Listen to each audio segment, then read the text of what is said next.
Welcome to the exhibit, She Got the Vote, at the Boone County History and Culture Center.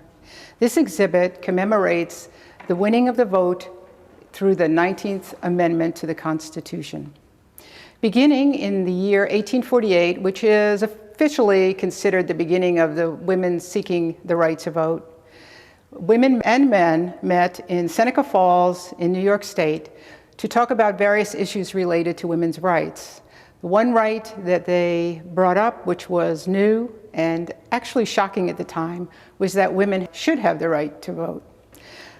Many dignitaries and leaders already in the abolitionist movement were there, including Elizabeth Cady Stanton, Susan B. Anthony, Lucretia Mott, Sojourner Truth, and Frederick Douglass. Decades went by where various attempts were made to win women the vote. In fact, in Missouri in the 1870s, a woman named Virginia Minor declared she was a citizen and had the right to vote. Her case went all the way to the U.S. Supreme Court, and her case was struck down, saying she might be a citizen, but that did not necessarily mean she had the right to vote. After that, women still continued with this effort. This exhibit will show the things that happened in Missouri in about the last decade before the 19th Amendment was passed by Congress. So we hope you will get a taste of what happened in Missouri at that time. We hope you enjoy the exhibit.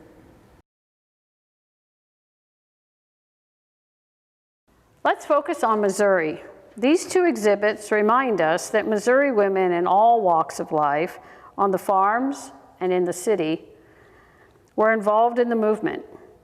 This replica of a farm highlights the role of the Progressive Farmers Association of Missouri, the WPFA. It was formed in 1920 by a small group of women impressed with the Missouri Farmers Association, one of the first groups to support equal voting rights for women. It seems no accident that the colors of the flag of the WPFA were the colors used by the Equal Suffrage League. This room includes not only a WPFA flag, but objects that were often seen present in a farm woman's home.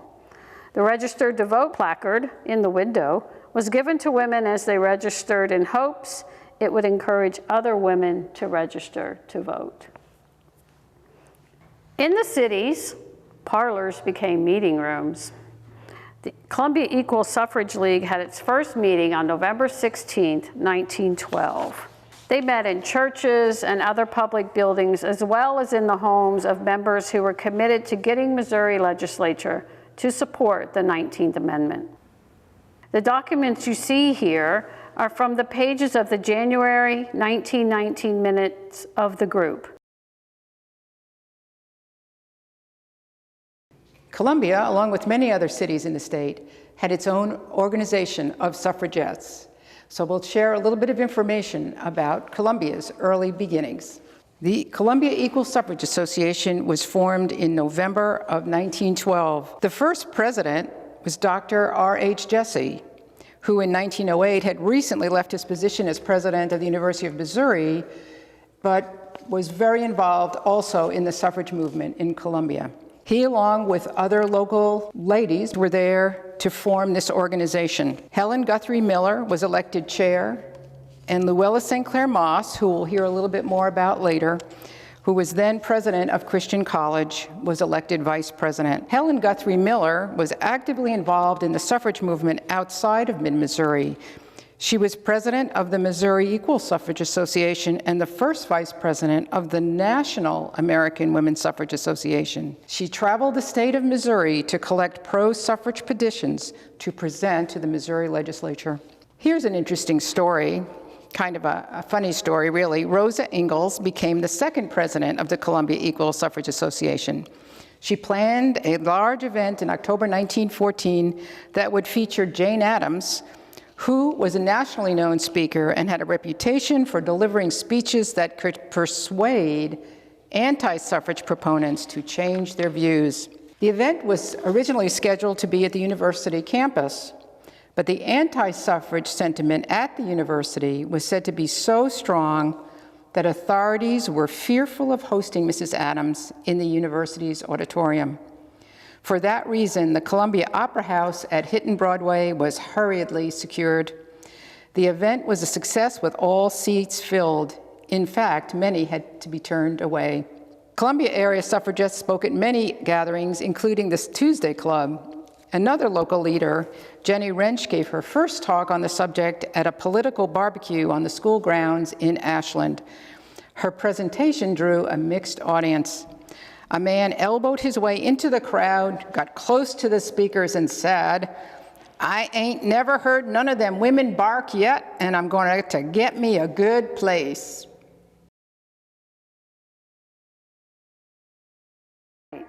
Endorsements from organizations such as the Farmers Alliance, the State Teachers Association, and the Prohibitionists led the Missouri suffragists to believe that public opinion about voting rights for women was improving. By 1913, they felt confident that there was enough support to ask the Missouri General Assembly to submit the question of enfranchisement for women to the voters. Their petition drive for a resolution to the General Assembly reportedly secured 6,000 signatures from St. Louis and 14,000 from the rest of Missouri. The petition received near unanimous support from both the Missouri State, Senate, and House committees, and the resolution moved forward for a vote. The initial vote was favorable in both houses, but the last week of the session, the Senate moved to reconsider their endorsement.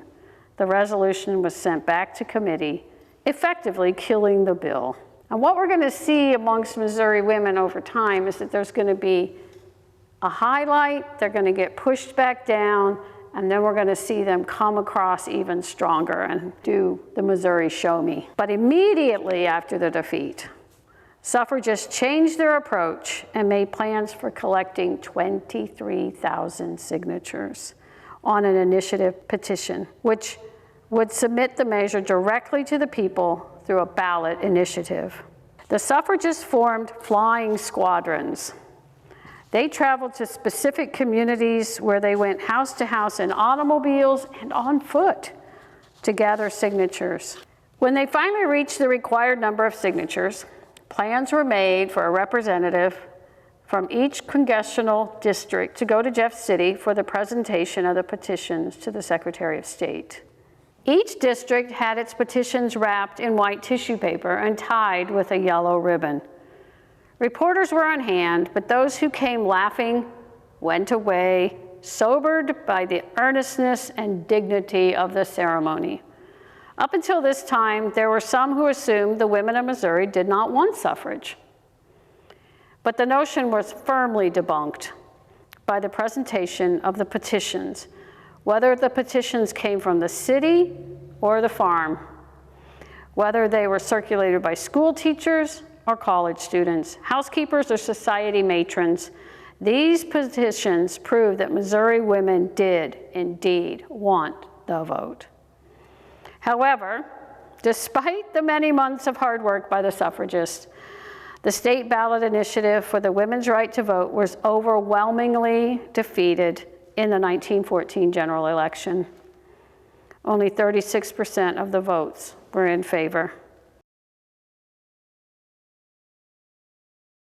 Despite the support for females, there was resistance. Florence Atkinson, president of the St. Louis Equal Suffrage League, wrote, "The word suffragette was not even whispered in polite society at the time, and it was like throwing a bomb in conservative St. Louis to repeat the new slogan, 'Votes for Women.'" That attitude may have been in reaction to the sometimes violent demonstrations that took place in England under the leadership of Emmeline Pankhurst. The objectives of the Missouri Equal Suffrage League were to bring together men and women to consider the question of universal suffrage. To quiet the fears of timid souls who might be expecting agitation, it was explained that the purpose of the League was entirely educational. Some believed that the women did not want to vote because they might be competing with men instead of cooperating with them. Others believed women's roles focused on home and family did not require them to participate in government, and furthermore, would take away from attending to family duties. The very idea of voting women was ludicrous to many and threatening to some, as evidenced by political cartoons of the era.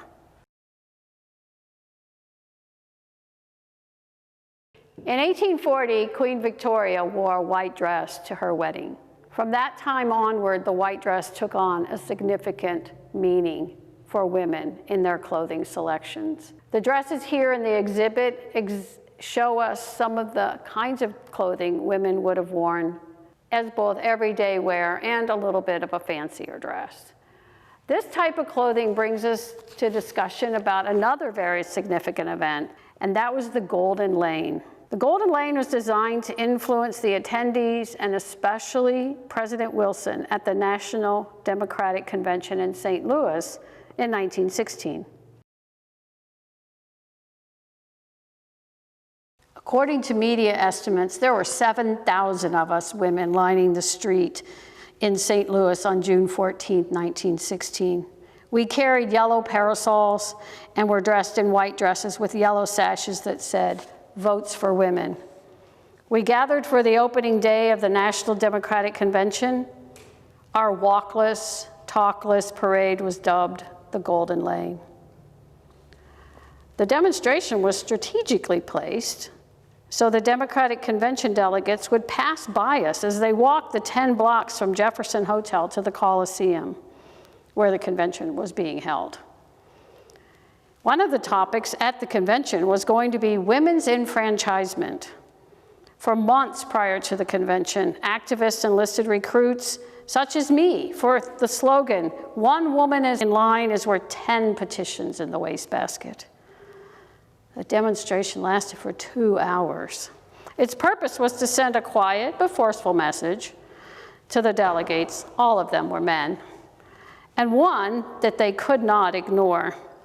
The line of women, we stood 2 deep, with one in front and one behind standing. The positions were set up that way to prevent over-fatigue. 7 months later, in January of 1917, suffragettes organized by Alice Paul and the National Women's Party began 2 years of picketing in front of the White House to convince President Wilson. Among these silent sentinels, who maintained their post for 6 hours a day, was Hazel Hunkins, a chemistry major at the University of Missouri.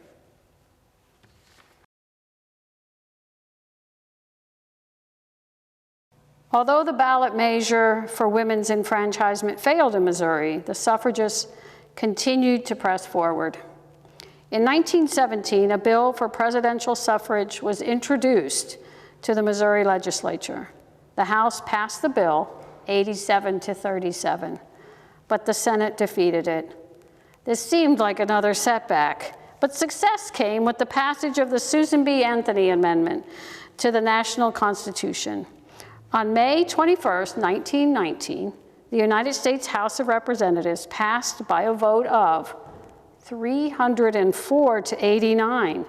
On June 4, 1919, the Senate passed by a vote of 56 to 25.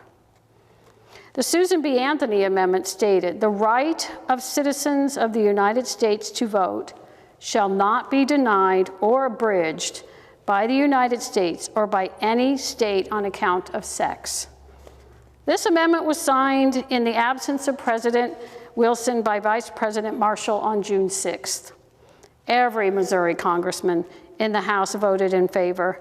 One Missouri senator voted in favor and one against. Now the process of state ratification began. Finally, on the morning of July 3, 1919, a procession of women winded and wended its way to the Missouri Capitol building. Yellow parasols, banners, ribbons that had figured into every suffrage celebration were everywhere. Galleries in both the Senate and the House were filled. The resolution passed the House by a vote of 125 to 4. It passed the Senate by a vote of 29 to 3. Missouri became the 11th state to ratify the federal suffrage movement. Then in August 1920, with the passage in Tennessee, which became the 36th state to pass and ratify the amendment, women across the United States gained the right to vote. After decades of struggle, it reached a significant milestone when Congress approved the 19th Amendment in June 1919. The 19th Amendment was ratified and adopted in August 1920, yes, just 100 years ago. And women in America could finally vote. That was just the beginning.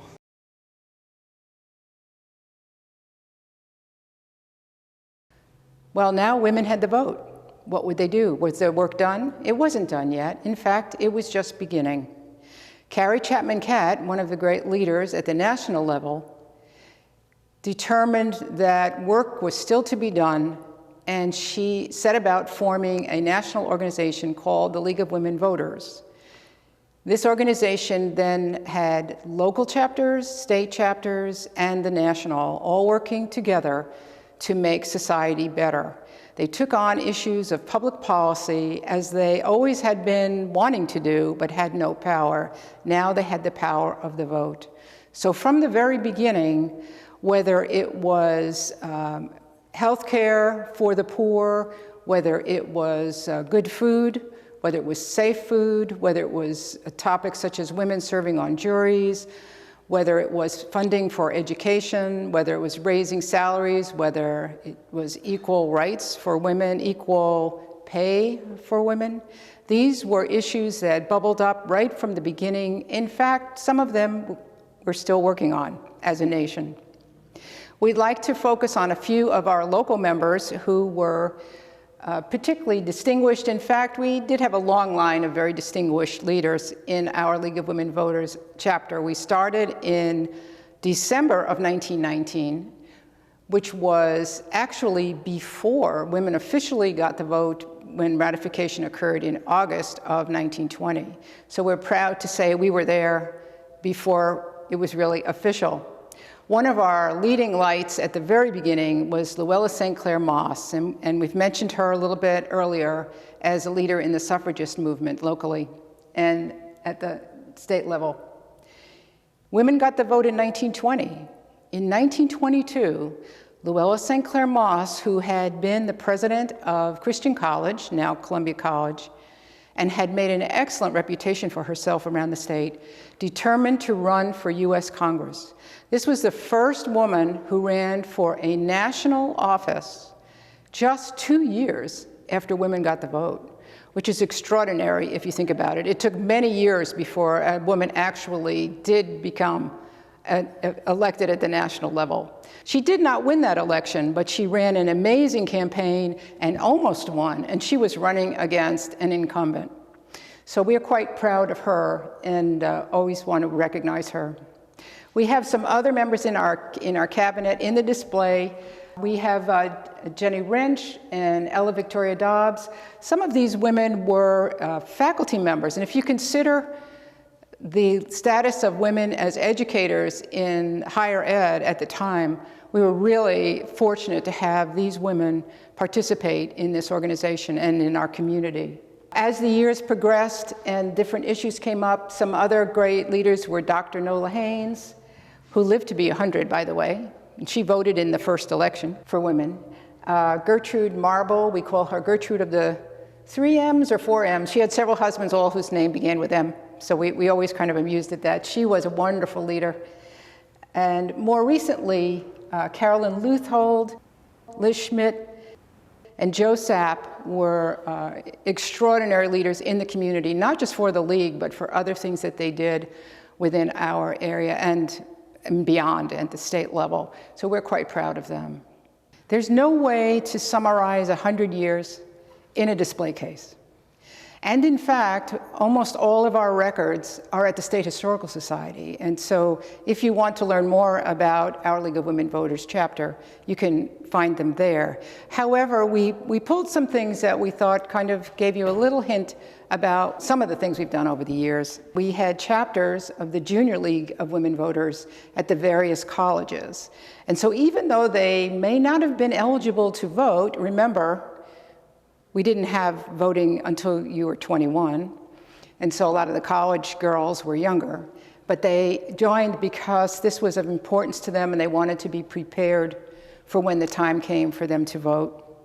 Some other things that we've done, and many leagues do, is have an observer corps. And those are individual members who participate by sitting in on city council meetings and various commissions and boards where they learn what those various activities of the different entities of government are doing and then report on them. To compile the reports, now everything of course is electronic, it's not quite as necessary, but Observer Corps is a great function that the League has always done.